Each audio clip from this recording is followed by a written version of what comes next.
اسلام ہمیں انصاف کا نہیں بلکہ عدل کا حکم دیتا ہے۔ اس موضوع پر ایک آرٹیکل پڑھا، کچھ باتیں دل کو لگیں۔ صاحب مضمون نے کچھ مثالیں دی ہیں، پہلے وہ سن لیں۔ فرض کریں 3 لوگ ہیں، ایک طاقتور، ایک درمیانہ اور ایک کمزور۔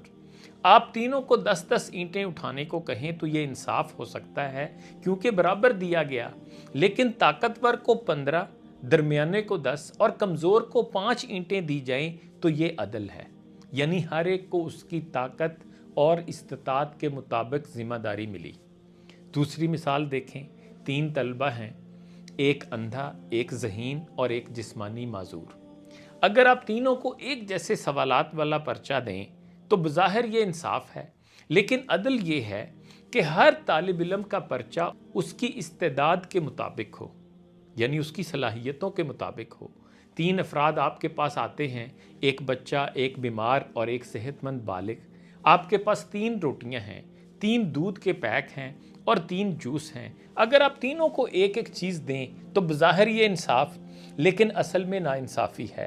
عدل یہ ہے کہ بچہ دودھ لے، مریض جوس لے اور صحت مند روٹی لے، جسے جو ضرورت ہو اسے وہی دیا جائے۔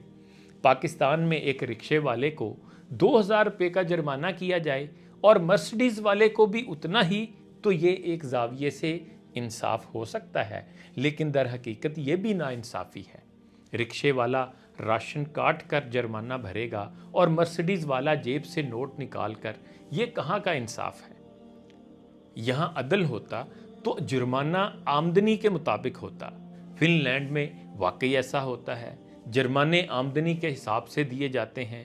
ایک امیر آدمی اگر تیز رفتاری کرے تو لاکھوں روپے جرمانہ ہوتا ہے، اور ایک مزدور وہی قانون توڑے تو چند یورو کا چالان۔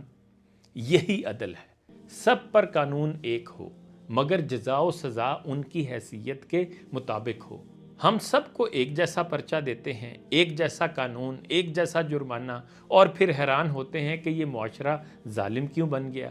یاد رکھیے، برابری ضروری نہیں، ضرورت کے مطابق دینا ضروری ہے، اور یہی عدل ہے۔ ایک شریف آدمی سے انجانے میں غلطی ہو جائے اور دوسری طرف ایک عادی مجرم جان بوجھ کر وہ غلطی کرے تو ہمارے قانون کی نظر میں دونوں کی سزا ایک ہی ہوگی۔ یہ کیسا انصاف ہے؟ یہ عدل نہیں ہے۔ اسلام کا طریقہ عدل ہے۔ اللہ تعالیٰ کا سورہ النحل میں فرمان ہے، ان اللہ یأمر بالعدل والاحسان، بے شک اللہ عدل اور احسان کا حکم دیتا ہے۔ ہم پازیٹیو پاکستان